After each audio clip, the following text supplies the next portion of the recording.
times that drivers say big trucks are breaking the law. CBS 5's Alex Rusilla is with the Live Eye at one of those places you told us is among the worst intersections in central New York.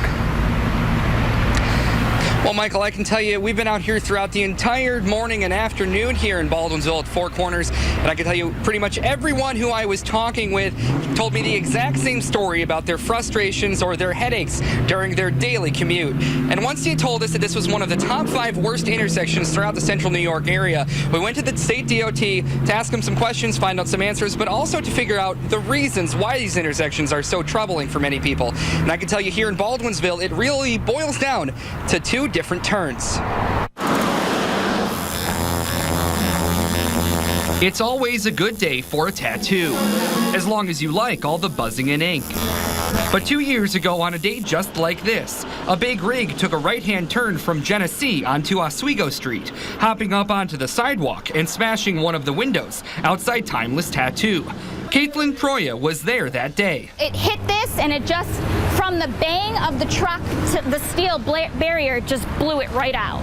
Yeah, it didn't even physically have to hit it, it just blew it right out. Proya says many trucks bound for the Budweiser plant in Baldwinsville passed through the Four Corners from the Van Buren exit off of 690 North, the way a GPS will likely take them.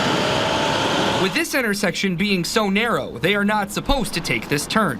Proya wants to see a system on 690, just like the one already in place on the Onondaga Lake Parkway, with multiple signs and flashing lights. This one little sign is not going to do it, and they need to really emphasize, these truck drivers, that you can't be turning in these corners. There's not enough space. And the right-hand turn isn't the only issue here. This left-hand turn is also causing problems. Cars get backed up for the length of a football field before turning onto Oswego Street. I usually get angry. A little bit. Yeah.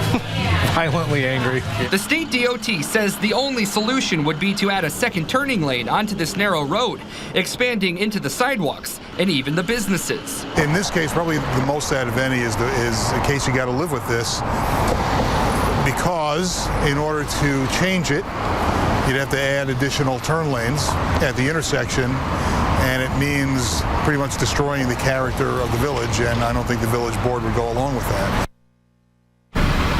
And Michael, I just want to go back briefly to the Onondaga Lake Parkway parallel. A lot of neighbors here want to see in 690. Now, there already are a few signs once you're going from Syracuse to the thruway up north on 690 to here in the village of Baldwinsville. There's a couple of those green signs asking trucks to continue on past that Van Buren ramp onto the 31 exit, which is a little bit further north, which can bring them into an area which is easier for them to get around. And the way DOT says that the way any neighbors here can get a petition here with the village, they have to go to the mayor's office, write a very detailed letter saying what they would like to do.